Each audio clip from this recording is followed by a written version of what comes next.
Dobry вечер. Good evening. Welcome to the Ukrainian Institute of America and tonight's talk, part of the Books at the Institute series of programs. It's the latest within a long-running tradition of our organization's promotion of diverse cultural disciplines reflecting the Ukrainian experience, historic, modern, and contemporary. My name is Andrew Horodisky. I am a board member with the UIA and an advisor to its art programming. Thank you all very much for coming out tonight to celebrate the craft of writing and to recognize practitioners whose deep curiosity, passion, and imagination bears the cherished gift of the printed word and its journey to our hearts and minds. We are pleased to greet two very special guests tonight to present and discuss The Ukraine and Ordinary People Don't Carry Machine Guns, written by Ukrainian writer, translator, journalist, traveler, and soldier Artem Chapeye. Mr. Chapeye will be joined in conversation with fellow writer Megan Buskey. 1,000 thanks are due UIA President Kathy Nalivaiko and Executive Director Lydia Zeininger for their support, encouragement, and expediency in making Mr. Chapeye's visit a reality. To the Ministries of Culture and Defense in Ukraine for facilitating our guests' permissions and documents for travel. To Megan Buskey for her willing and ready participation in tonight's conversation. To Seven Stories Press for their leap of faith in publishing international writing in translation and their commitment to Artem Chapeye's craft. And most importantly, to Artem Chapeye for his gift of astute observation and creative output in challenging circumstances. May your compass always point true north. Tonight's event will consist of a talk followed by audience Q&A, book signing, and light reception. We hope you can all stay for the reception to further engage our guests, greet old friends, and make new ones. By purchasing copies of Mr. Chapeye's books, and we hope you do, for yourself and loved ones, you are supporting the continuation of the UIA's cultural and educational programming and the enjoyment of its unique events made accessible to our friends and community along New York's Museum Mile and beyond. At the beginning of each program, as is now ritual here at the UIA since February 24th, 2022, and a constant reminder of what liberty and self-determination signify in a civil and just society, we honor all those who have sacrificed their lives or were victims of brutal attacks in the fight for Ukrainian identity and freedom from tyranny. These include brave soldiers, men and women on the battlefield who come from all walks of life, police and fire responders, medical aid and citizen volunteer corps, journalists, cultural workers, and the way too many innocents whose only misdeed was to live a normal life, a life we here in the West often take for granted. Please stand and join me for a moment of silence.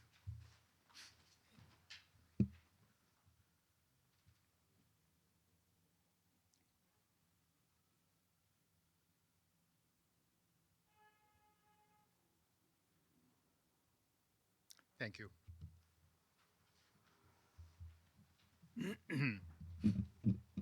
Artem Chapeye's writing occupies the tense space where moral conviction meets the chaos of crisis.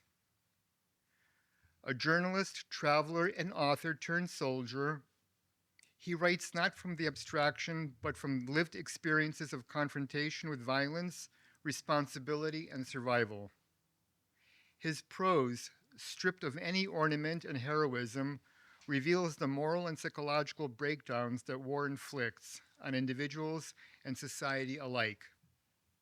In Ordinary People Don't Carry Machine Guns, Chapeye, once a pacifist who translated Mahatma Gandhi, recounts how war shatters beliefs and demands the reconstruction of the self. Through raw introspection, he chronicles the transformation of a civilian into a reluctant defender, one who fights not for glory, but so that his children will not have to. Chapeye's work rejects the binaries of good and evil, showing how moral certainty falls under pressure. The soldiers he describes in his latest book are regular people navigating impossible choices, haunted by guilt, love, and the absurdity of survival. The absurdity he describes, the dissonance between official rhetoric and lived horror, echoes the sensibilities in writers he admires, among them Joseph Heller's dark humor and Kurt Vonnegut's humanism. Yet, in contrast, Chapeye's war is distinctly Ukrainian, defined by the struggle to preserve dignity and identity in the face of real annihilation. Before the full-scale invasion of 2022, Chapeye chronicled everyday Ukraine with wry tenderness in The Ukraine, a collection of essays and stories exploring national character beyond patriotic and nostalgic myth. Influenced by the wandering 18th century philosopher Hrigorij Skovoroda, Chapeye traveled through the country's overlooked places, listening to ordinary voices, workers, villagers, and small town eccentrics, to reveal a society both flawed and resilient. His writing's clear realism and understated irony challenge idealized self-image while affirming a love for the unvarnished truth of his homeland, thus shown in the use of the article "the" in the essay and book title. Even as a soldier serving his country, Chapeye remains skeptical of hierarchy and the militarization of thought. His reflections blur the line between reportage and moral inquiry, seeking empathy in a world dulled by spectacle. He speaks to his readers not as a symbol, but as a participant, a man who serves, doubts, and writes to resist both violence and forgetfulness. For him, war is not a story of heroes and villains, but of human beings forced to redefine themselves amid collapse. In giving voice to those caught in the machinations of history and its making, Chapeye restores what war most endangers: the fragile, enduring capacity for conscience and compassion. Artem Chapeye was born and raised in western city of Kolomea and has spent much of the last 20 years living in Kyiv. He has authored 2 novels and 4 books of creative nonfiction and is co-author of a book of war reportage. A 4-time finalist of the BBC Book of the Year Award, his collection The Ukraine was one of 3 finalists in the award's new nonfiction category in 2018. Artem is an avid traveler who has spent approximately 2 years living, working, and traveling in the US and Central America, an experience that has greatly informed his writing. His work has been translated into 7 languages and has appeared in English in the Best European Fiction Anthology and in publications such as Refugees Worldwide. Artem is a past recipient of the Central European Initiative Fellowship for Writers in Residence in Slovenia and the Paul Celan Fellowship for Translators in Austria, as well as a finalist for the Kurt Schork Award in International Journalism. Chapeye's written works have been reviewed by The Guardian, the Los Angeles Review of Books, and the Washington Post, and featured in bookbrowse.com, Forward Reviews, and The New Yorker. Megan Buskey is a nonfiction writer who focuses on Ukrainian history, culture, and politics.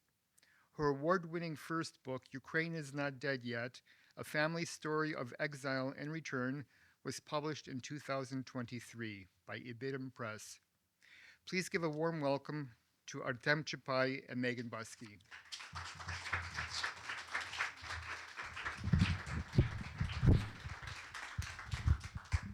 Excellent. Thank you so much. And thank you so much for that wonderful introduction and orientation to Artem's work.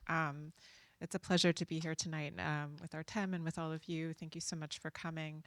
Um, Artem, maybe we can just start with, with the latest book, which is really concerned, initially with the events of the first days of the full-scale invasion. It's a very bracing introduction to that time.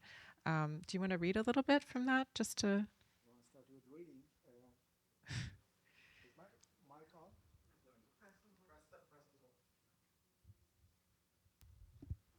Okay, thank you. Thank you all for coming, and thanks to Andrew. That was quite a lecture. I didn't know, well, so much is known about me and my writing. And first of all, I would like to thank everybody for being here, and especially I would like to thank the Ukrainian Institute of America for making this possible, generally, for sponsoring my trip to the United States. Thank you.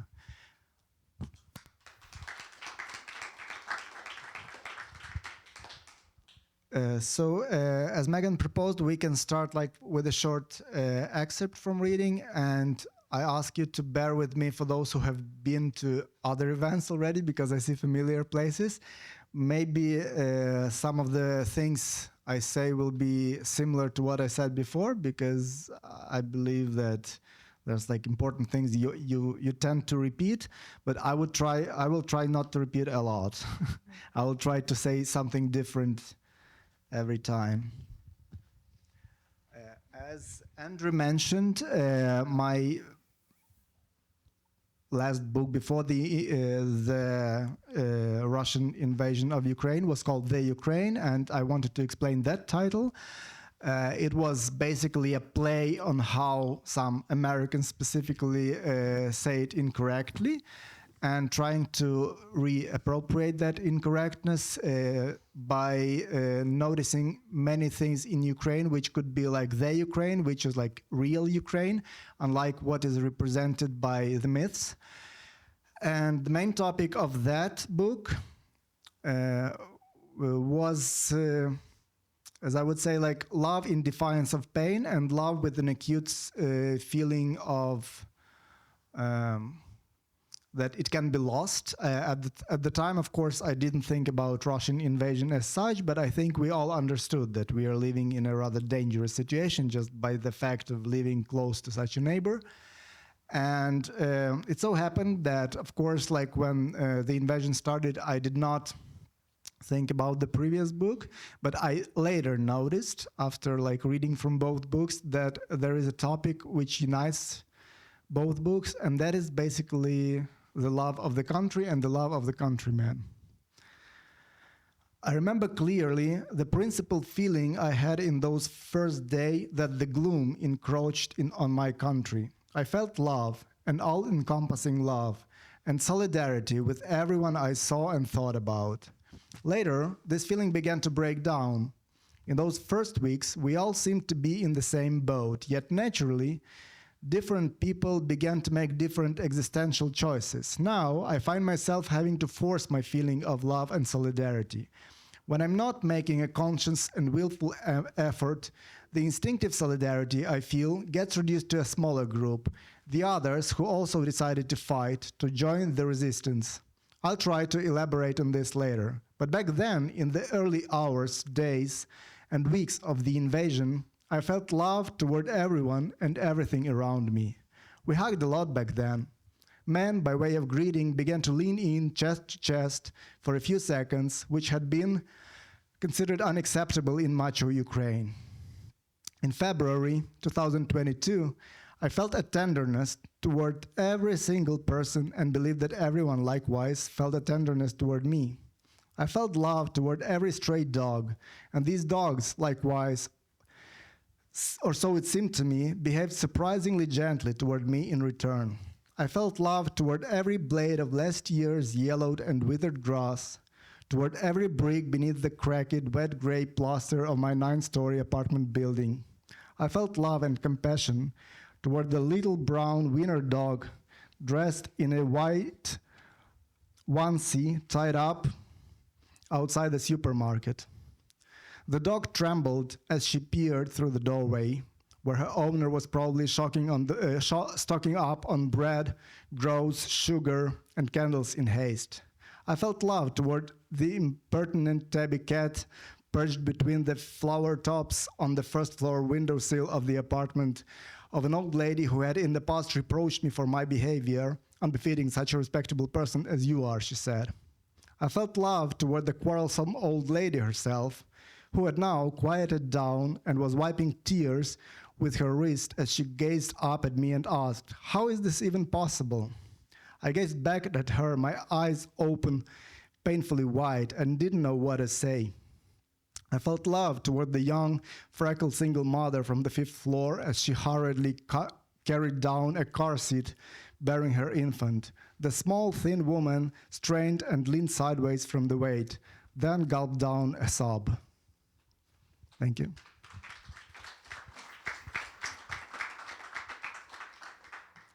Thank you so much for sharing that. I think one of the things that really comes out in that first essay in the book is your love, but also particularly the love for your family and the love for your children. And I know that you are kind of one of the most famous millennial dads in Ukraine, having written a book about being a stay-at-home dad. And I know that the sacrifice and the suffering of men who are separated from their children is a really important dimension of what's happening in Ukraine now, and has not really, I haven't seen it explicated very much. So it was Can I add on that? Sure. Actually, me and Megan met online the first time, and I was telling to you that at the time I was in a really bad emotional shape, and Megan did an interview with me for, it was Lit Hub, I think, right? Or what was it? Public books. Or Public Books, I'm sorry. And I remember that. Great interview.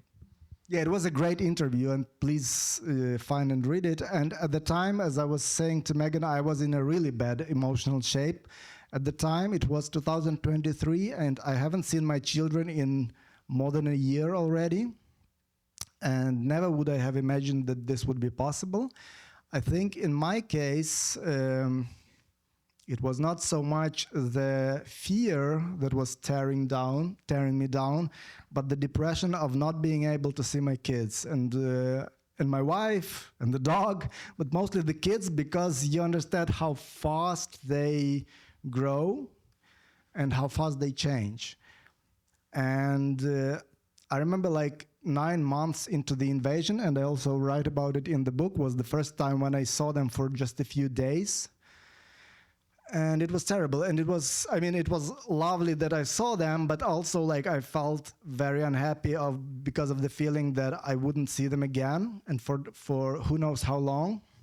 And I think this is something that has not been written about enough. If you read most of the old books about the war, it's mostly like, if you remember Remarque, if you remember Hemingway, even Joseph Heller, mostly it's about very young people who, the problem is, like in Remarque, like they haven't known, like the boys haven't known a woman yet, and they are about to die. In this war, most of Ukrainians are not mobilized, forcefully at least, until they are 27. And so most of the soldiers are my generation. It's people who already have kids. And some of the soldiers are even my parents' generations, the children who already have grandkids. And this is something very different from all the war books and all the war stories that you hear about. And now I'm in a much better emotional shape because there's a paradox. Like when Russia started terrorizing civilians, that was when my wife decided, so now this is a proof that Russia cannot win militarily. And so she thought that now we can come back because probably Russia won't occupy the whole country. That's a paradox. And now we're still bearing with that. As you probably know, like Russia is again hitting all the electrical infrastructure, trying to get all the electricity away and the toilets like not to work. This is like just terrorism. This is like outright, like, I would say this is genocidal, but this is like terrorism against the civilians. But in the case of many people, that's when people decided that now we can come back, because if Russia retorts to such things, this means that Russia is not going to occupy. It just tries to wear down the the resilience of the people. And in this is paradoxical, but now I'm in a much better emotional place because my kids and my wife were able to come back. And they have been refugees in Germany for 2 years, then they came back, so now I am able to see them more frequently. At the time when Megan did an interview with me, it was like the heaviest thing was like not being able to see the kids. Maybe I'll read like one more thing about the kids. Yeah. I thought of not doing it, but now that we started talking about that.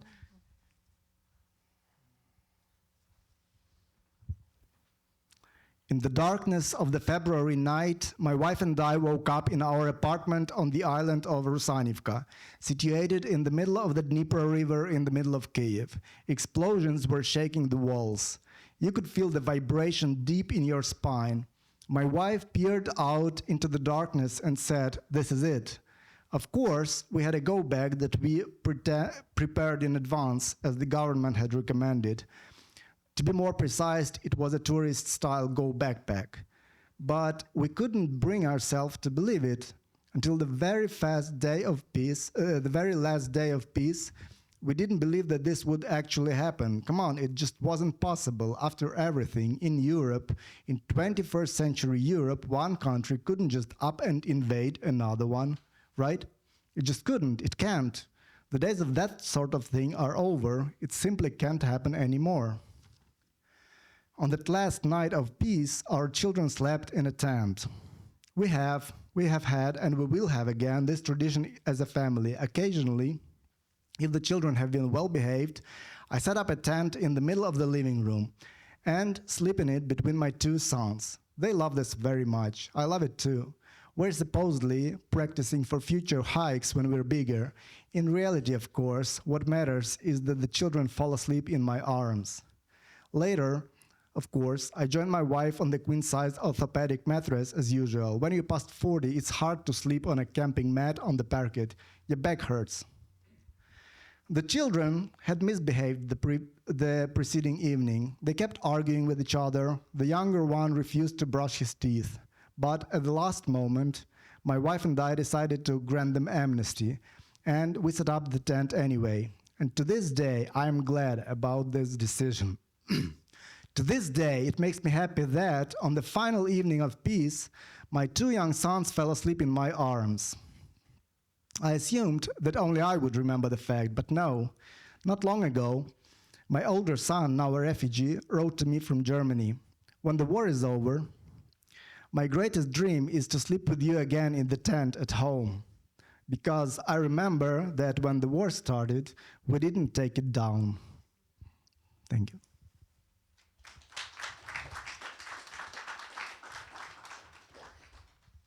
That's a beautiful excerpt. What's it like to be a parent in Kiev right now? I would say you're riddled by this feeling of guilt that the kids are there. Because, of course, both me and my wife, we wanted us all to be closer together all the time. But, of course, every time you feel... you understand that you're risking your children's lives.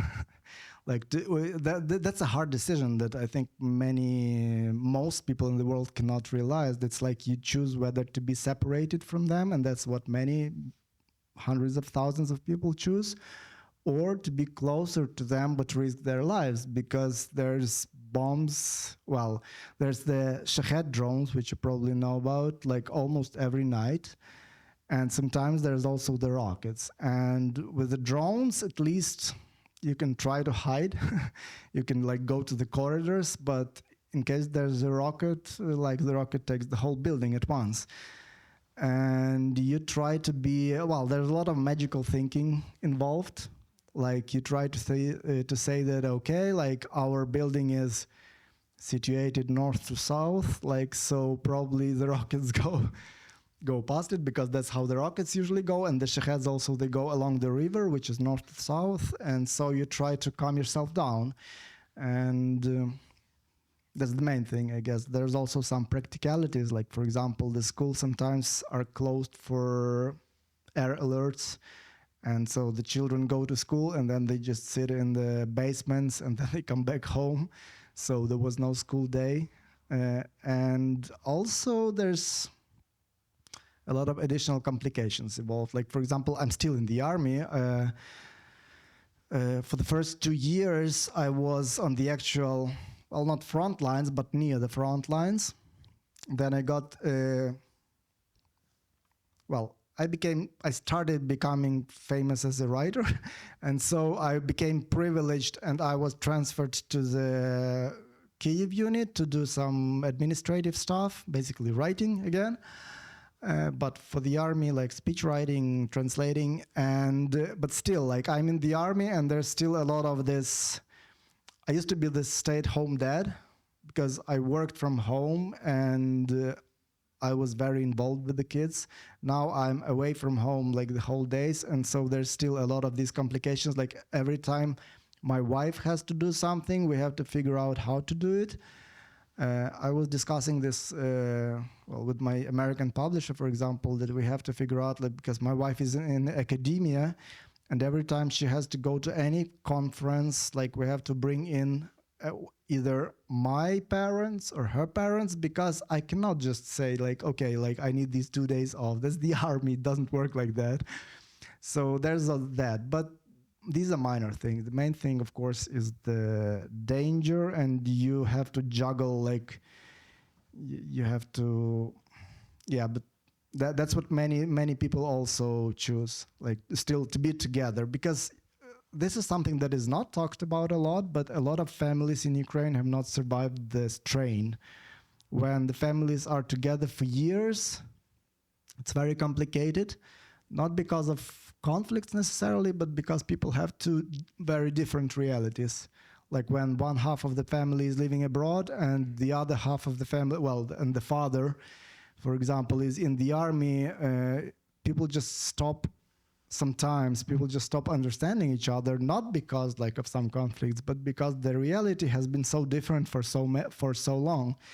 And the main thing that is, the main pressure point is time itself.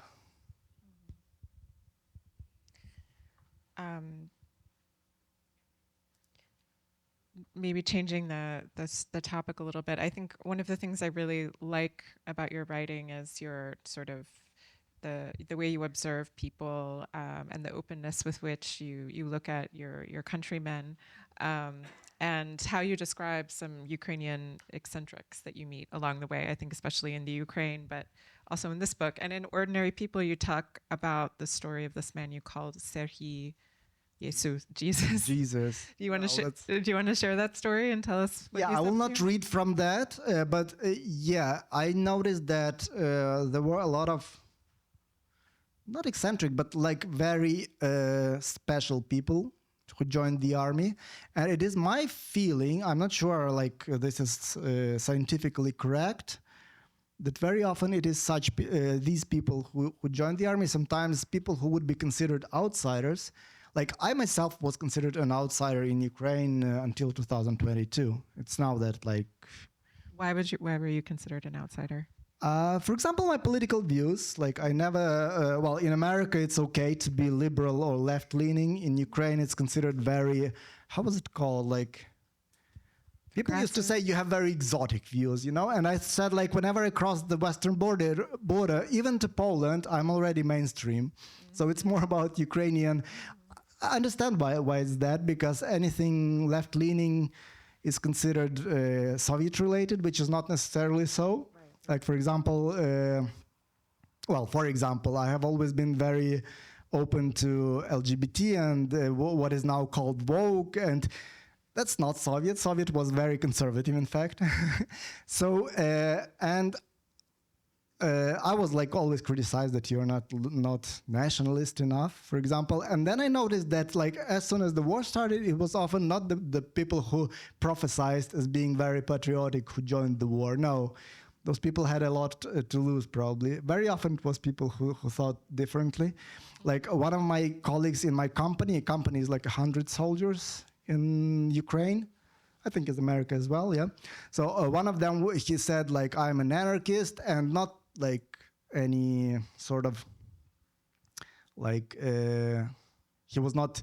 he did not read any books. He was just like that. He said, like, I hate any government, I hate any hierarchy, but then he joined the army. And he said, why? Because I wanted to respect myself.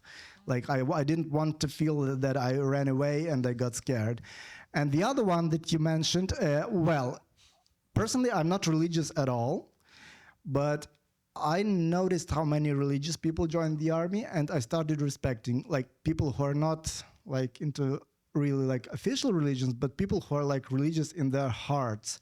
And one of them is the person who probably, well, I understand, that he impressed you. This was like a story which happens sometimes. If you would read it in a book, you would say that it's like too much of a coincidence.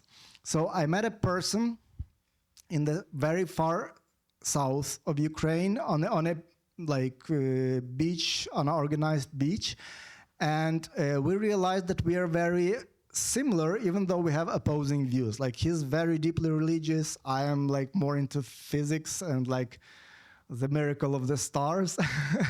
But we discussed, we talked a lot. And so that was the first time. And usually, like, Ukraine is a rather big country. Then I met him like on an opposing camp a few years after, when the COVID started. He was one of the leaders of the anti-vax movement, and I was like more pro-science. And so we met at a protest which I was covering as very skeptical, like, pro-science journalist, and he was like this religious anti-vax movement. But then we met again in the army, because he was this, like, as you say, eccentric, but he thought that he should be with, as he sees it, the forces of the light versus the forces of the dark. So, and I noticed that many people who decided to join the resistance, join the struggle, they framed the struggle very differently. Like, for me, it was about social justice, basically, and fighting the authoritarianism as such. For him, it was like the angelic forces versus the demonic forces. And for other people, it could be something different. And I noticed, well, this is also not scientific or like sociologically representative, that very often it doesn't matter what the views of the person are. What matters is that the views are sincere, that it's not just like this identity politics, you know, that it's something that is held deep in the heart. It can be religion. It can be like, yeah, some people are right-wing, and we cannot hide that. Some people are left-wing. So, but it has to be some convictions or some view of oneself as a person that you want to live up to. And in case of this person, I write a lot about him because I met him. Well, my first task in the army was detaining him because he was behaving as the army decided strangely. So instead of going to a military recruitment office, he tried to go straight to one military unit. And so he was seen as a possible like saboteur. And it was my job to detain me, and so they gave me, like, it was my first task, and I'm like a civilian just yesterday, and so they're giving you all this like helmet and like a lot of munition, and they like, just in case, like, don't shoot him, but just hit him, because, and then like I come to like not shoot him but hit him, and he runs to me and like, oh, Artem, and he starts hugging me, and our officer is like, what the hell is going on? And this is also happening in a third, because I first met this person like in the very south of Ukraine near the Romanian border. Then I met him in Kyiv, and this time it was like in some mountains, like in the west, because this was where, well, I was mobilized because I'm from the west, and then I started moving east. And so like, yeah, we're going to detain a suspected enemy or criminal, and he's running like so gladly and like starts hugging me. And the officer is, well, what's going on? Like, for him, it was also a shock. So we brought him to our place. In a car that broke down, right? Yeah, and that's such a funny detail. That was the officer's personal car. And first it broke down. That we got into a traffic jam. Into a traffic like fender bender. So it was like, yeah. You guys are being like pulled away. You stay in the car and you're being like pulled away, right? we were like evacuated, and we were on top of the car, which is evacuated, which is like illegal, but it's war, and we're soldiers, so we can afford it. The police won't stop us. And as Sergei Jesus, like that was my nickname for him, because like I wrote him like that in the phone, like to remember Sergei who believes in Jesus, so Sergei Jesus, because he's like really, he's not just religious, he's like very, he's like mystically religious. He would be, if it would be the medieval ages, he would probably be a monk, like some kind of Franciscan monk. And so I wrote him down in the phone as Sergei Jesus, and here I meet him again. And so on the way back, we are like on a car which is stowed away, and we talk about like all this Catching up. philosophy again. Yeah, philosophy. And then like he explained himself to the officers, and the officers like, well, but this guy is like in outer space. And the most interesting thing is that this guy who is like in the outer space, he then comes and joins the army, and he's still a paratrooper, like in very elite forces, and he's an officer, and he's a very successful officer. And I think what made him so good a soldier is that he really believed in the cause in his way. And I think this is what helped. Like I write in the book how, and this is something we discussed like as maybe a mistranslation or a misunderstanding, how when I was going to the army, I was pretty sure, as the Western media projected, that we would fall within like days or weeks. And so I was carrying, like what I now carry because I'm afraid of Trump's administration, I was carrying the passport always with me. And I was carrying the passport also into the military because I thought that we would fall very fast. And probably I would have to run away and join my refugee family. But I think because many of people like Sergei Jesus or like that anarchist I mentioned who just wanted to respect himself, there were hundreds of people like that who decided to run like in the direction of the gloom. I always call, the invaders, the Russians basically, the gloom. In Ukrainian it's morok.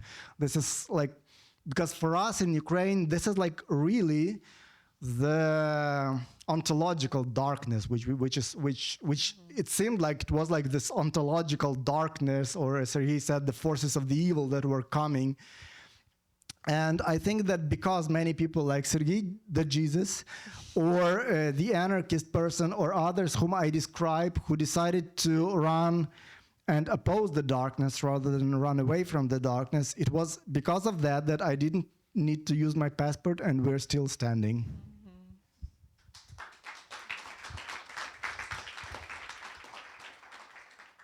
Wonderful. I want to pick up on something that you mentioned just in this comment now. Are your thoughts about the word nationalism? You note in the book that you're kind of uncomfortable or have some discomfort with it, and yet you write, there it is, this community that is our nation and our people, something that I cannot deny. So I'm curious how your thinking about nationalism has changed over the war. Yeah, I think for that one would have to read also my previous book, The Ukraine, where I said that, I was talking about even patriotism, that patriotism is like penis. No matter its size, it's not a good idea to wave it in public. And I still feel the same way. I understand like that in the beginning there were a lot of flag waving and like singing in unison. It was my observation, though, that in the army there was less of it. So very often I write about a person like who is like from the nationalist Western Ukraine, like he's from a village. So, and he says that I feel that I'm too easily provoked by the national anthem. And I'm like, why do you think that that's provocation? And he says that I feel that this can be used to make me do things. You know, that I would rather have my own thoughts. And I understand like all the meaning of patriotism and nationalism, but I'm still uncomfortable with people being like very, how do you say, like very demonstrative about it, you know, because very often it was not those people who joined the resistance. It was the quieter ones, and of all sorts, including the right wing, including the nationalists, but of all sorts. And it was very often the people who talked about being nationalist or patriotic who just decided that they were too important. I mentioned another person who says, like, well, too important for what? Is there something more important than giving your life, your time, your family, your health at the very least?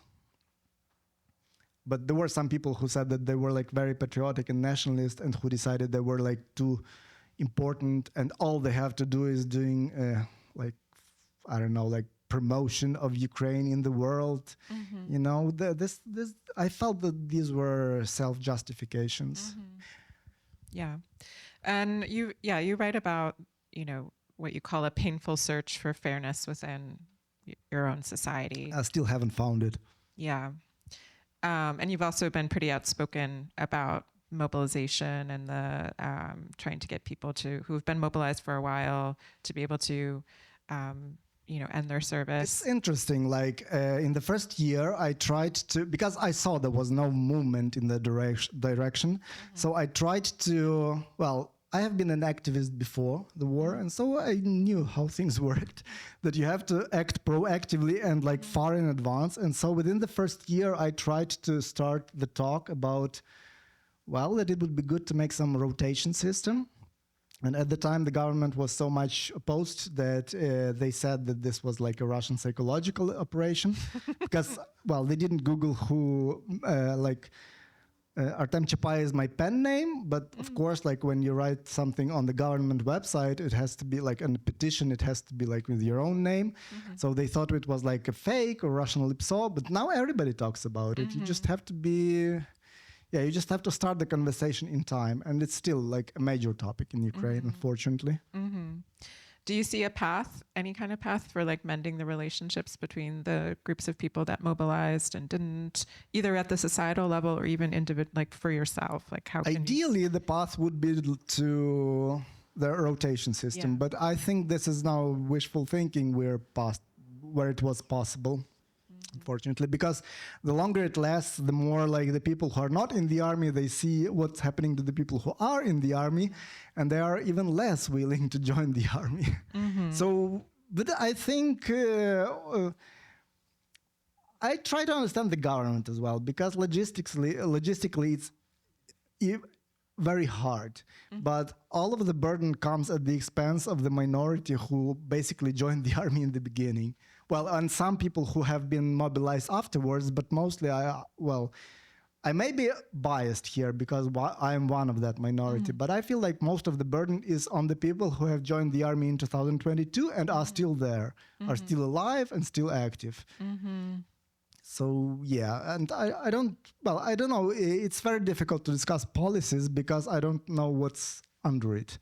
I imagine that they also understand that if they let the people out, many of the people won't get back in again when it's their turn again. So every time, like every year, like I've seen this, every year everybody hopes that there will be a ceasefire and everything will stop within months, but it's been like that since 2022. And so they say like very often that, let's just hold on a few more months and it will be over, but it's been 4 years now. Like I've been in the army 4 years already. And there's a lot of joking that we'll be in the army until retirement. Sad joke. Yeah. You write that you were scared of how war would change you. How has it changed you? Not the way I thought. There's something that I kind of hinted at in the book, but I didn't write about it because I was still doing it. So what I meant was I thought that we would become crueler, but I was influenced by books mostly, or like by movies. And I understand that sometimes, especially the movies, I now see that these are the movies that are made by people who don't know much about war. In fact, I would say that especially people who have been on the front line, they are becoming gentler and milder. I write a lot about like the relationship, how dogs and cats are like this ersatz for children, for the soldiers. So everywhere there's soldiers, there's like tons of cats and dogs, because most soldiers are like in their 30s and they miss their children, sometimes their grandchildren. And why I was afraid of that was because I think I hint at that in the book. My main job was like dealing with the prisoners of war, the Russians. So I am like one of these people. Most soldiers, and you imagine, never see Russians. I mean, they see them from far away, and those are the targets. Like with me, I had to deal with Russians, like I had to touch Russians. And I was afraid that, having read like about the Stanford experiment and stuff like that, that if somebody would start to behave cruelly, like I wouldn't be up to stand up against it. In fact, though, I don't know why, but this also never happened. Like when we got to the front line, the first command which we received was like that. So if somebody thinks, well, it was a lieutenant colonel, but as you imagine, like, doesn't mean that he's like, it's also not like in the movies. He's lieutenant colonel, but basically he's a peasant still. Like he was young, he was younger than me. I was like 31 or 32 at the time, and he was in his 30s. And he says, so, look, and all the guys are also peasants. And he says, like, look, you would never hit a dog which is chained. So why would you hit a person? And he said other thing, which was like even more like from one peasant to the other. And he said, if everybody thinks they're so brave as to hit a Russian, I can organize you a trip to Avdiivka, which was the front line itself. And there you can go into the Russian trench, and then you can do with anything you want with the Russians. But here, they're already like imprisoned, so you cannot do anything with them.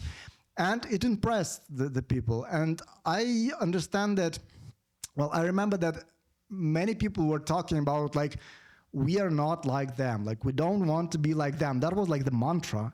Like, we are fighting exactly not to become like them.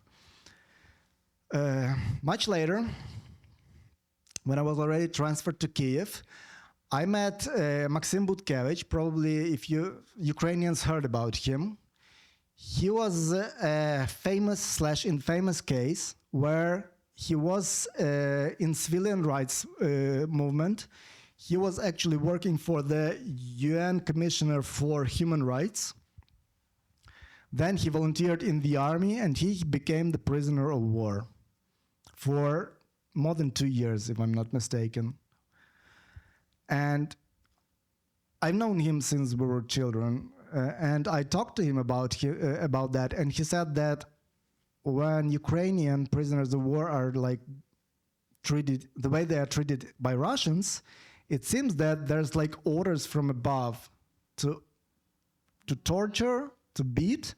And he said that the only reason was that some shifts of Russian prisoners were not willing to do that, so they did it like, you know, half-ass, and the others were really like enjoying it and being sadistic, and that was the reason. But they were given orders from above, whereas on our side, like from everything that I experienced, and I was like in the MP, so this was like our main job. Like whenever this happened, if this happened in some cases, it was like at the very, very first front lines, and it was a criminal case every time against that soldier. So that's the difference. And that was also the mantra, that was the feeling that the main reason we are fighting is because we don't want to become like them. So whenever Russian propaganda says anything about like how similar we are, that's like, for us, you're more alien. I was thinking about it because I was like I had to talk with the Russian prisoners of war, and sometimes you get curious, you try to ask, and for us, for me, they were more exotic than maybe, I don't know, any like Japanese or Chinese culture, which I don't know much about. Something happened, like those 30 years, and I have a theory, but again, it's not scientific, that if you know a little bit about the history of Ukraine, in Ukraine, every time there's a protest, it does not necessarily win, but it changes something for the better. And in Russia, in the same 30 years, it seemed that every time there's a protest, it's suppressed, repressed even harder. And so there's this feeling that you cannot change anything. Like the Russian mantra is, we're small people. And there's a joke about that, like when, I think it's still like a Soviet joke, that a father and child are being deported like to a prison, to a camp in the Gulag. And the son says, so dad, what camp are we being transferred to? And the dad says, I don't know, I am beyond politics. And that's what Russians have become, it seems like. I mean, the majority of the Russian population, I don't want to talk about 100%. Whereas in Ukraine, there's the feeling that even during the war, if you remember, like Ukrainians do, there was like a case when the government tried to dismantle some of the freedom of the anti-corruption bodies, and there's a protest, and the government retraces their steps because they understand that like protests in Ukraine are dangerous. And I think this is something that made us very different in those, basically my generation. I was 9 years old when the Soviet Union collapsed, and that's when we started really diverging. I mean, there was also a history before that, but we started really diverging since then. Excellent. I want to make sure, I want to do a time check. I want to make sure we have a good amount of time for questions. Yeah, I don't know. Okay, great. Awesome. Got another question. So one of my favorite pieces of your writing is the short story, The Ukraine, which is the sort of the first piece in the book, the collection, The Ukraine, which was published in The New Yorker shortly after the start of the full-scale invasion. And you write really movingly about what and you've already mentioned this idea of the Ukrainian design. Yeah, design, that's a concept Design. from Heidegger, from existentialism. Yeah. Yeah, so can you explain that idea a little bit more and tell us, if there are any images or moments that have appeared to you recently that seem to capture that idea? Yeah, I'm not sure Heidegger would agree to the idea how I how I imagine his idea that design. So for me, that's like the moments of being which show like what the thing is at that moment. And for me, very often, and that was like the main topic of the previous book, the one that I wrote before the war, it was very often this reality which would not be shown by the government in the advertisement, because at the time I was reacting much about like the touristic images of Ukraine which started appearing. And in contrast, I tried to show the glimpses, well, a glimpse is a good English word, I think, glimpses of the life in Ukraine as experienced by Ukrainians, like not seen from above or not filmed for beautiful images, but experienced by Ukrainians from within. So is there a moment that has really like jumped out at you recently that's been a time when you've... Recently, well, I think the whole book is about it. And one of the stories which I like, I think that changed a little bit now, but at the time I was writing, that was like the emblematic of Ukraine, is about these elderly women who have to sell their produce from their gardens, like they go in the city, and so I described a lot about that. Or another moment which I now like, and I think that might be relevant anywhere, is like about a guy who is a delivery boy and who is being lured by the advertisement into getting an iPhone because he thinks that will make him happier. So there's many moments like that, and I think the whole book, The Ukraine, is about that. It's about like this the moment. Actually, this the, which is incorrect, yes, I took it from English. In DH, specifically British English, D.H. Lawrence, in his Lady Chatterley's Lover, talks about how the elites have forgotten the England, which is really England. And I thought about like that Ukrainian elites very often forget the Ukraine, which is really Ukraine. Mm-hmm. Multiple resonances. Excellent. So in the book, you write about your struggle to understand the role of a writer in wartime. How are you thinking about that now, and what are you working on? It's a large discussion in Ukraine right now about how you should write about it. not well. Everybody understands that we have to write about the reality we see, but very often there are a lot of moral questions. How do you write without becoming parasitic to the sufferings of the other people, or even parasitic to your own sufferings?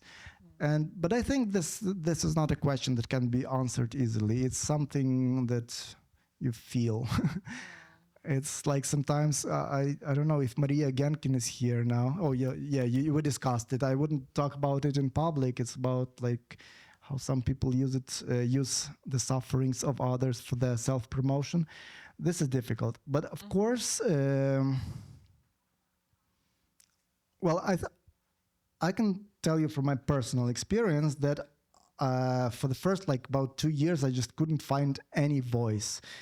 And I thought that it would be so difficult to write anything realistic that I even thought of getting into fantasy. Like I started rereading Tolkien, for example, because like there were a lot of comparisons, which I don't like dehumanizing comparisons from Tolkien.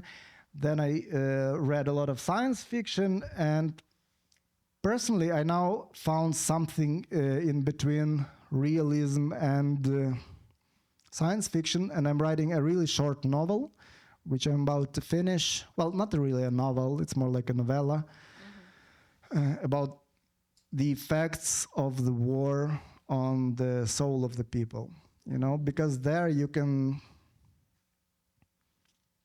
the material is inside of you, and you don't feel like you're becoming a parasite on other people's sufferings. Mm-hmm. Mm-hmm. And what are you reading these days? Should have brought my Kindle. I can't remember the name of the person. There's a very well-known contemporary philosopher.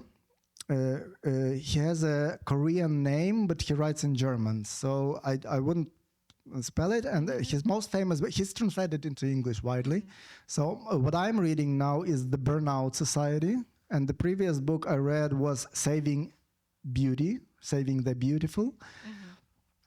And I need it because I feel like this is what philosophy is for. It helps you live with the present. And I could Google it, but it's not like a good place to do it. And I'm just afraid of mispronouncing a Korean name. So, you can do it, like the Burnout Society. That's his most famous book. And he helps you, I have a very good professor from I'm now older than he was when he was my professor when I was in the university. And we still, for 25 years, we're still talking mostly about books.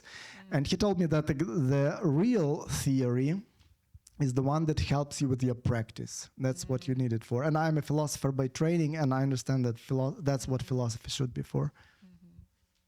Wonderful. Okay, I think maybe we can open up to questions now from the audience. Okay. Maybe you give one of the microphones or pass them around. Artem, how does it feel to be part of history? I didn't think about it till now. I remember when I was a kid, I asked my dad whether this is history which is happening now. And he says yes, the hugest country in the world is collapsing, so this is history. And another thing which my dad then said, because we were watching news, I was 12 or 13, soon after the Soviet Union collapsed, and he said, look at what's happening in Yugoslavia, look at what's happening in Chechnya, and how lucky we have been to have received our independence without bloodshed. And now I understand that basically the bloodshed was just suspended. And what is happening now is Ukrainians' war of independence. You personally are part of history. How does that feel? Yeah, I understand the question, but I cannot reflect so fast. So how do I feel? What comes to my mind now, there's an ancient Chinese saying, when you want to, well, God forbid you from living in the times of change. And that's what's happening to me now. I'd rather not be a part of history. Thank you. I was kind of intrigued by a statement in the presentation that you were allegedly skeptical of the militarization of the thought. Could you reflect on that? I mean, I understand that we all do not want to be like them, yeah, but can we avoid the militarization of thought, living with such a neighbor, living under the constant fear, in the constant fear and the constant threat of another invasion or obliteration and so on? Yeah, thank you. Yeah, I understand what you mean. I think we are forced to live in the understanding of danger. I think what I would rather want to say is I'm very skeptical about the idea, because in Ukraine sometimes people say that we need some like a military government or something. Like I'm a part of the military and I'm very skeptical about it. Very often, well, in the best case scenario, it would be like Švejk, you know, that's Czech comedy. It would be like Švejk, but on the government level. That's in the very best case. The army, even now, is still very inefficient. Very often things are done because you need to, like for the check, the halochki, and or like because you need to do so many things of that, so many things of that. So I wouldn't like to see this happening. And there's one danger which I see, and maybe I shouldn't talk about it, but I'm really afraid of it. Like there are parts of the military which are more efficient, which tend to be authoritarian, and that's even more scary. So the best case scenario in a military, any military government is like the Švejk, and worst case is something like Greece in the 70s, and I wouldn't want anything of that happen. So of course we have to be prepared that Russia doesn't go anywhere, because unlike Nazi Germany, Russia won't be like forced into democracy. It's not happening. But I would like to see that, as I was saying, like what the soldiers' mantra is, we are not like them, that we should try to remain democratic, not to become like a militaristic country. Yeah, can I briefly follow up? You know, one popular belief in Ukrainian society is that we should be like Israel. Yeah, Israel is powerful. Israel is successful economically, technologically, whatever. As a leftist, you probably are skeptical about that, if only for the Palestinian behavior of Israel. But do you think it is appropriate for Ukrainians to want that, or is it dangerous? Or what do you think about that? It's curious. On the airplane, I met an Israeli guy, and we talked a lot. And he, before one of the events, I came and we had like a talk with some other Israeli guys, and they are now jealous of Ukraine. They think that Ukraine is better than Israel, and it's interesting because what many people think about Israel is like everybody equally goes to the army, but from what these guys say, it's also not like that. Like for example, the Israelis were very conscious about how much more difficult it is to get like a hipster from Tel Aviv to actually be in the army rather than somebody from kibbutz. So it's similar. We just have these images. We just have these ideas of a perfect society. And I saw how the Israelis, who were themselves in the military, they were, for example, very resentful about all the Hasidic Jews who don't have to fight, because they say like by 2050, there's like many more children, and like 50% of the Israelis will be Hasidic, but we will have to defend them. So in Israel, they have their own problems. And I'm glad to realize that there's no perfect idea. On the other hand, I wouldn't like, maybe I shouldn't, but I wouldn't like that the Westerners have like idealistic visions of Ukraine. as sometimes that like everybody is the same, like everybody contributes equally. It's also not true. You have to realize and you have to understand that in any society there's people who take more of the burden. Which brings me, we plan to read one more. We plan to read one more excerpt, and this is the last. It's like very short, and it's about that.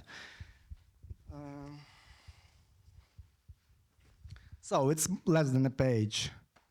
Since the beginning of the war, intellectuals, businessmen, hipsters, artists, so-called successful people, and journalists in the army have aroused the greatest interest, also among intellectual hipsters, artists, successful people, and journalists. But the so-called out-of-the-ordinary military guys who get interviewed and write essays are only a tiny minority of soldiers. The majority of Ukraine's military personnel remain unrepresented, invisible, and voiceless. Yesterday, we were stationed at a roadblock. A seasonal village fair had just started nearby. Upon noticing it, some of my colleagues grew really happy because it was spring and they needed seedlings. The soldiers won't be able to do the planting this year themselves, but they can at least pass along the young saplings to their families. War or no war, we have to cultivate our garden, as Voltaire commanded. Standing on duty at the side of the road, I watched my companions and I loved them. Yes, I loved them, two middle-aged men with machine guns slung over their backs, with half smiles on their faces, a little excited and a little languid under the first warm rays of the March sun. The older one was hobbling. Because of an old industrial injury, one of his legs is shorter than the other. The soldiers spent a long time wandering among the people on the bazaar, meticulously inspecting the seedlings. In the end, they chose a peach tree and a cherry tree. Thank you.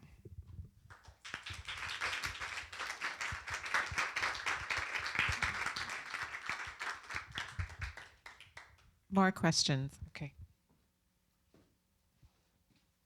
I just cannot see because the lights are in my eyes, so sorry. Thank you. I'm very much looking forward to reading your book. Our family has no connection to Ukraine other than the fact we have a son who's about your age, who's very patriotic, grew up near here, did 5 years in the U.S. Army as an officer doing supply and logistics, including going to Afghanistan twice, so he's not afraid to be in harm's way. After being out for 10 years doing logistics and supply, he and some Army vet friends founded a nonprofit called UkraineTorch.com, bringing supplies and needed supplies to Ukraine. He's made personally about 11 trips. He's going over again Friday to bring stuff everywhere from, they usually start in Kyiv, but they've been to all the other frontline things, cold weather gear, medical supplies, vehicles, lots and lots of things, all volunteer. So if anybody has any interest in learning more about that, And we're really grateful for that. Thank you. UkraineTorch.com. So you two would probably get along great because you would talk all night. He was an English major. I'm curious, where did you get your education? Your English is so good, and you're obviously very... Oh, thank you. I grew up in Kolomea, a small town, but I was lucky with a very good teacher. I think she was one of the best teachers of English in Western Ukraine. Uh-huh. So I already came out of high school being more or less fluent. And all of her students were, so it's the teacher. Her name is Maria Safina, and I'm still very grateful to her because I think she largely decided my, well, not career, but the way I went in the world. Mm-hmm. And did you have difficulty coming over here and getting out of Ukraine because I didn't think people your age would be allowed to be out, and how long are you out? And when? That's for civilians because the government is afraid that they are running away. If I don't come back, it's 12 years of prison for desertion. Okay. And when do you go back? Tomorrow. Tomorrow. He's going over on Friday. He's in D.C. this week, the big lobbying. There's a whole kind of, he's in Washington right now. I wanted to express my gratitude to Americans and generally to foreigners because when I was on the front line near Pokrovsk and Avdiivka, I met a lot of people from different countries who actually came to also fight for Ukraine. We have the Polish consul here, and many Poles actually came. Like one of the people who inspired me a lot, he was like a Polish truck driver from Poznań, and he says that it was very simple for him. He was already in his 40s, and his children were grown up, and he says he was just like watching news, and he realized that Poland might be next, so he just grabbed his bag and he came and joined Ukraine as a regular Ukrainian soldier, receiving the same pay as Ukrainians and fighting like in the same unit like the 59th Brigade, not even an international brigade. So just 59th Brigade, one of the brigades of the Ukrainian land forces at the time. Now it's the drone forces. So, and there's many people like that who I met, like from Americans. And we were standing like for the people who died. Like I now serve in a place which is close to one of the military cemeteries. And I was walking around recently, like, and among the fallen, I saw a person named James Campbell. So probably he's like either an American or Canadian or British. And I met many people like that, like on the front line. So thank you so much for all of this support.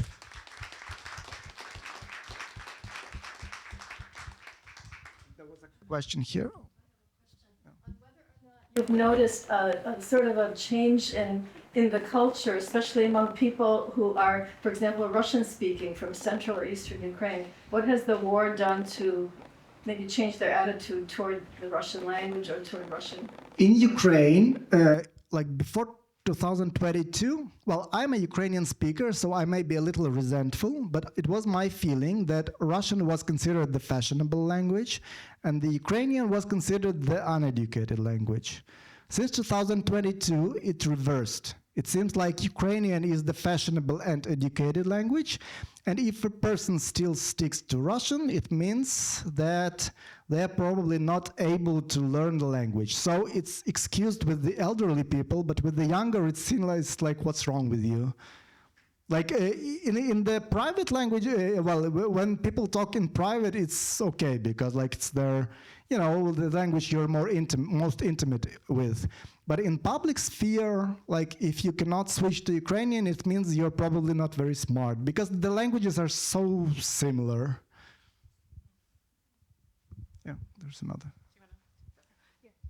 So I'm going to go back to what you started with, which is that there's been a big emotional and psychological shift in the country because of the war, and that's something that we've seen here in the diaspora as well.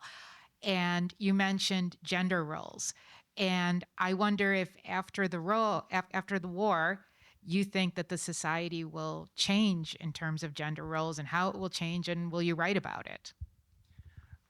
I think that this is something that women should discuss. Like from my like superficial point of view, unfortunately, I see what is happening as a rollback, like to the more traditional roles. Everybody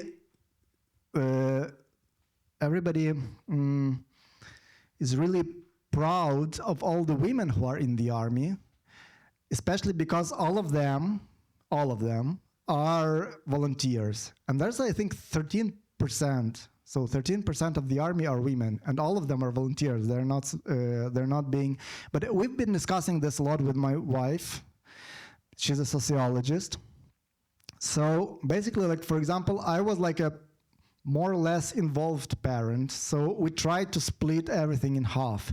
And when the war came, like this tectonic movement seemed to have thrown us back into the traditional gender roles. Like the man is going like to protect the family and the woman stays with the children. And this is a very big problem, but like to go deeper into it, I would need to be a woman, which I'm not. So I think women discuss it a lot. And there's many points of view. Like there's radicals who think, among women, who thinks that women have to be drafted just as men are.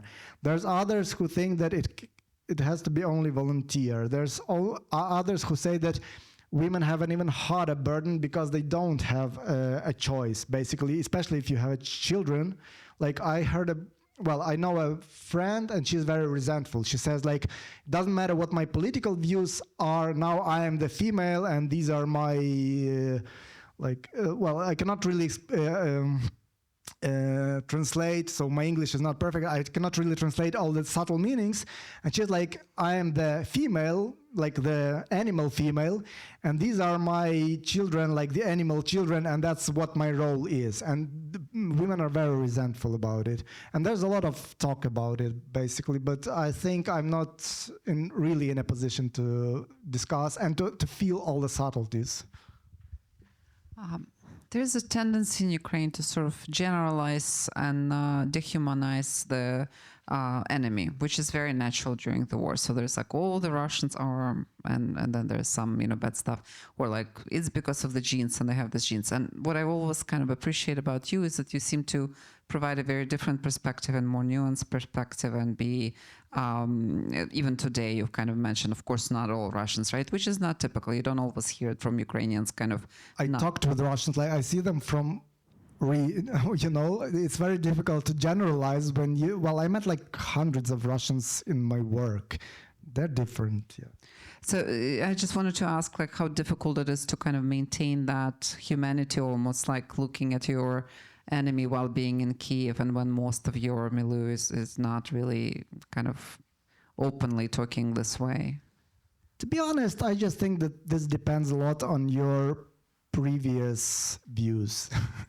Like, we tend to find things in the, well, I'm being like philosophical now, but we tend to take things from the world which confirm our views.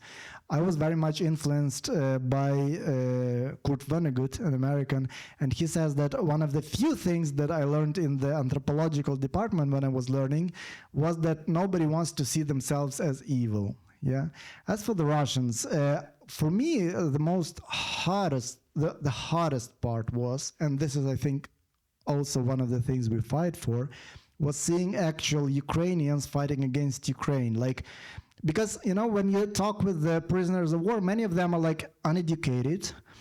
In Russia, as I guess in the US, or it was the case before, there's a huge prison population. And many of the soldiers were presented with a simple choice. Like, for example, you're a murderer, and you can either serve 20 more years, or you can sign a contract for a year, and if you survive, you're a free person. And people understand that in 20 years, they will be dead anyway. Like, if you're in your 40s, you have tuberculosis, untreated. Or like, well, we were working with the Russian prisoners of war, so we were warned of hepatitis. So you understand that you wouldn't survive till the end of your term. And this way, yeah, you can think that you're fighting the Nazis, you think you're doing the good thing, and you can survive. The hardest things for me was meeting people like myself, like who I could like relate to. Like, it's difficult, of course, to relate to a murderer with hepatitis. You can only understand this theoretically. But here's why I think, well, for me, this was like, again, you confirm what you want to believe. And for me, this is like a confirmation why I want to continue struggling. There was a guy I met, a prisoner of war, from the territories previously occupied by the Russians in 2014. And he thought nothing would happen to him. He's like, I'm an architect, I have the higher education. And he just remained and worked for the architectural department of Donetsk, which was occupied in 2014. Then in 2022, as the war was approaching, but before it started, he was mobilized.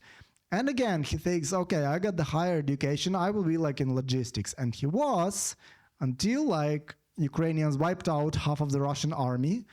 And he was then switched into the infantry and got and became the prisoner of war. And in his case, he's not even like eligible for exchange, because by the Ukrainian laws, he's the citizen of Ukraine, and so this is state treason, and he will probably be court-martialed and will probably stay in prison for, I don't know, for a long time. He's not even gonna be exchanged. And for me, this was also like confirming my view why we cannot forfeit, because like my brother told me, you imagine that if we if, for example, Russia occupies the whole of Ukraine, next thing you know is like within 5 years, we will be mobilized and go and fight against Poland or against, I don't know, the Baltic states. So this is also something like you cannot just, it's difficult to give up. You cannot just give up, it won't be the end. It will be like just the war of the armed people versus the unarmed people. And whereas now the whole world can help us because we have a government, the whole world can help us like your son does. If we give up, it will be what? The guerrilla? And guerrilla for us would be like terrorists for somebody else and nobody would help us. Yeah? Sorry, a second very quick question. Do you think that Divni Люди will ever be translated into English? I'd love to see it translated. It's my personal favorite novel. Well, it's the presentation is not about this book, but yeah, it was the novel I loved most personally.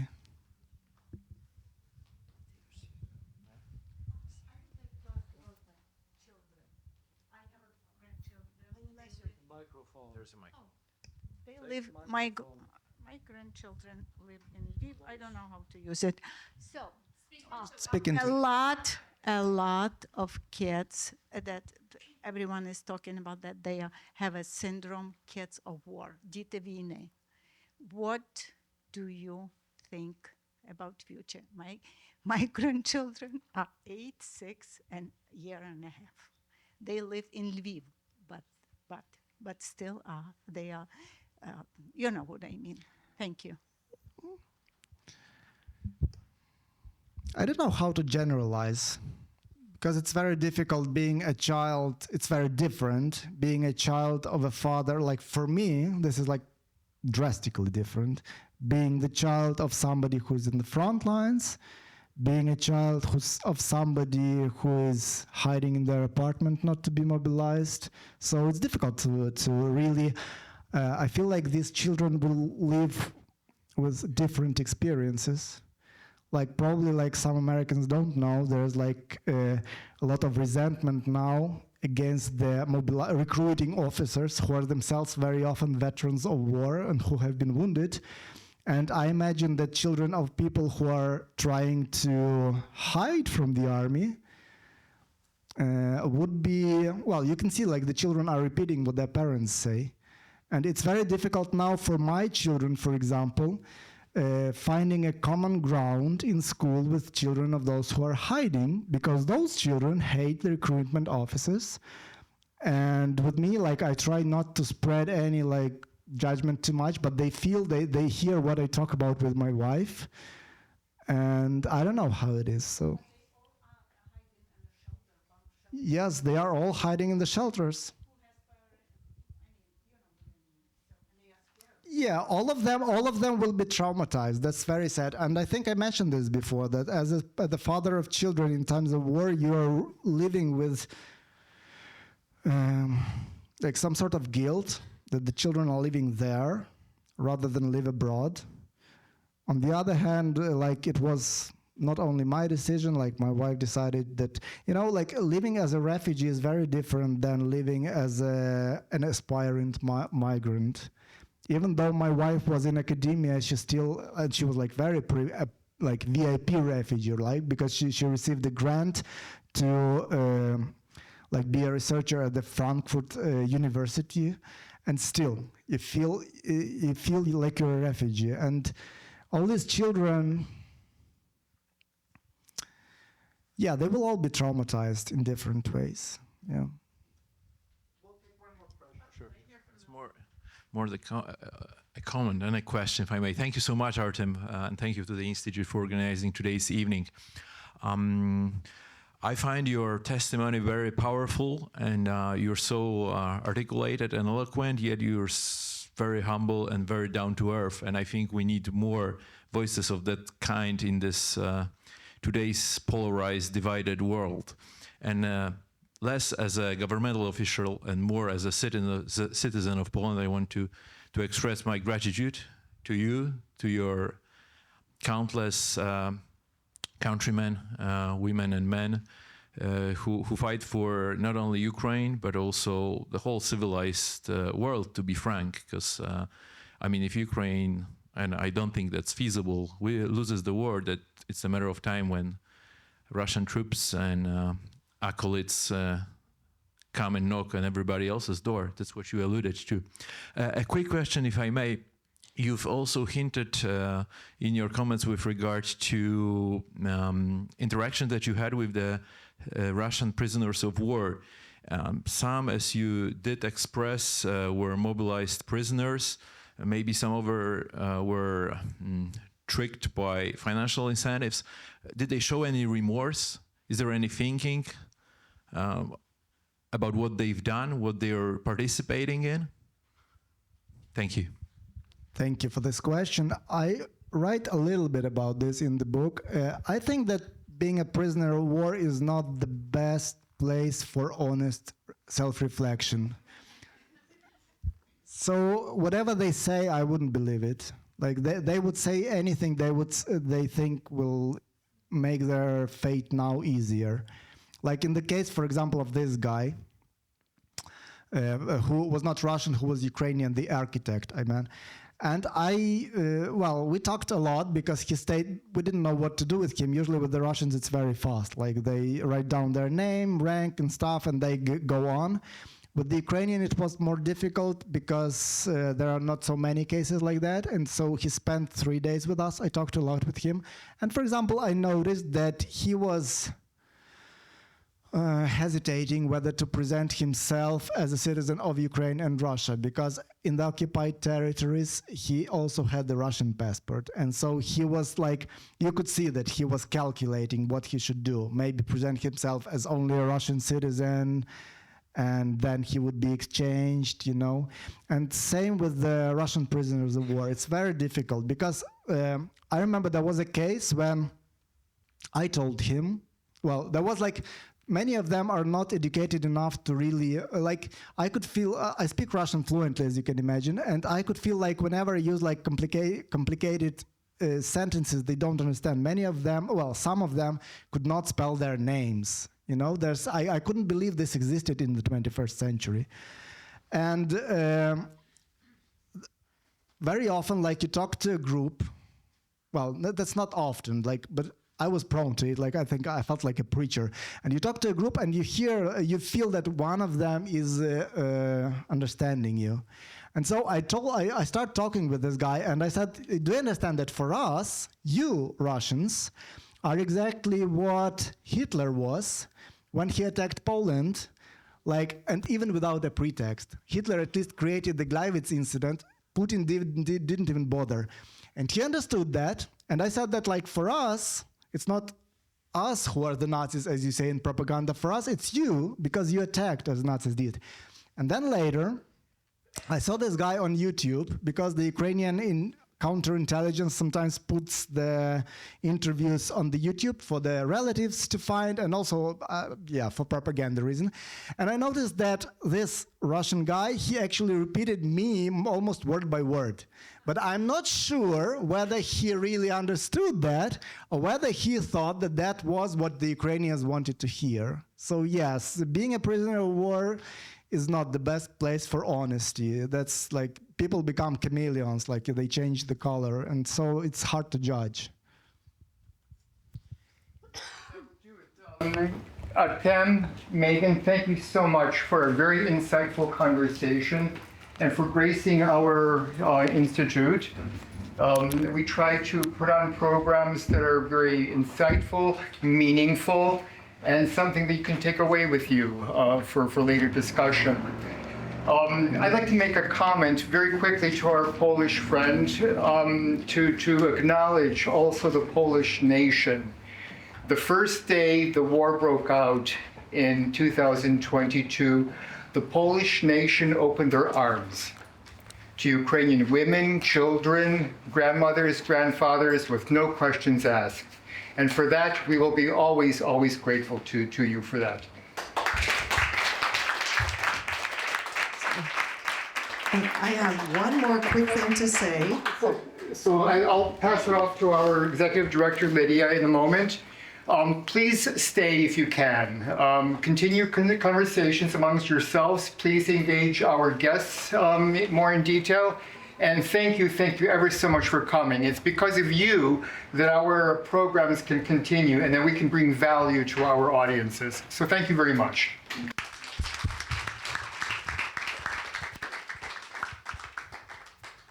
Thanks. Sorry, I didn't want to end on a note taking away attention from our friend. Artem, you know how much we got to love you in the past week. So I apologize. And thank you, Megan. We also have another special friend here with us tonight, and I just wanted to let you know so that you can talk with him. I don't want to put him on the spot and see if he wants to say a word. Writer, our friend Volodymyr Rafayenko is here with us tonight.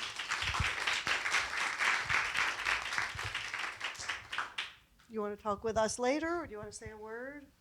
Yeah. My English is not perfect, but for me, it's more important thing. It's to see my very important friend Artem. We didn't see each other about maybe 7, 8 years. I don't know. And it was in other life, is in other world. It's very wonderful that we to have chance to see each other only USA, only this house. Thank you, thank you, thank you.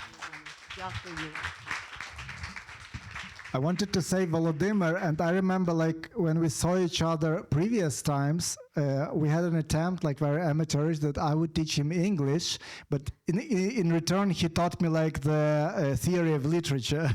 So we really were close. Yeah, thank you, Volodymyr.